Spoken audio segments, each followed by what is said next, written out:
Circulation dans les airs à présent en direction le salon du Bourget qui fête cette année son centenaire et qui est ouvert au public tout ce week-end. Au programme, beaucoup de démonstrations préparées avec une grande minutie. Les pilotes évoluent dans un espace aérien très encombré. Ce n'est pas simple pour eux de trouver leur place. Patrick Esther et Loïc Lemoigne. On accélère. Le Bourget, c'est l'éclate des pilotes. Rotation. Et on ne décolle pas, on monte au ciel. Les démonstrations en vol s'enchaînent au top niveau. Mais derrière cette apparente facilité se cache toute une organisation réglée à la seconde et au millimètre. La journée commence par l'immuable briefing des pilotes. Le directeur des vols est intraitable avec la sécurité et le règlement. La particularité du Bourget, c'est que le volume est bien spécifique dû aux agglomérations qu'il faut éviter de survoler. Et pas question d'obtenir plus de 7 minutes de démonstration.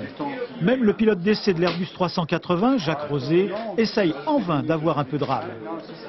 7,30 pour dégager la piste, toucher des rouges 6,30. Oui, 7,30 pour dégager la piste. Et pourtant, c'est vrai que l'A380 est un cas un peu particulier. Il est un peu gros pour évacuer la piste rapidement. Pour compliquer encore un peu le tout, ces avions volent dans des conditions acrobatiques au beau milieu de l'espace aérien parisien, saturé par les milliers de décollages et d'atterrissages du trafic Orly et Roissy. En tant que pilote militaire, on n'a pas du tout l'habitude d'être imbriqué comme ça dans un trafic dense, surtout que les avions de chasse généralement n'ont pas du tout les mêmes caractéristiques en termes de vitesse et en termes de maniabilité que les avions civils. Loin de simplifier l'affaire, le Salon de l'aéronautique a décidé, pour célébrer le centenaire de sa création, de faire voler une trentaine de vieux coucous. Des zingues qui, eux, échappent carrément au radar, tel ce Blériot 11, réalisé en toile et en bois.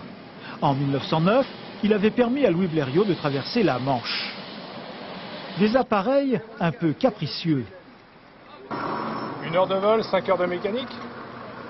C'est le ratio habituel. Et c'est pour cela que c'est beau de les voir voler avec aux commandes des hommes un peu plus âgés que les pilotes de chasse.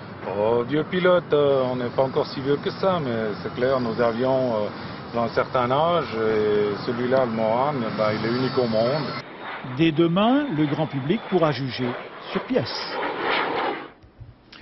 Redonner le sourire.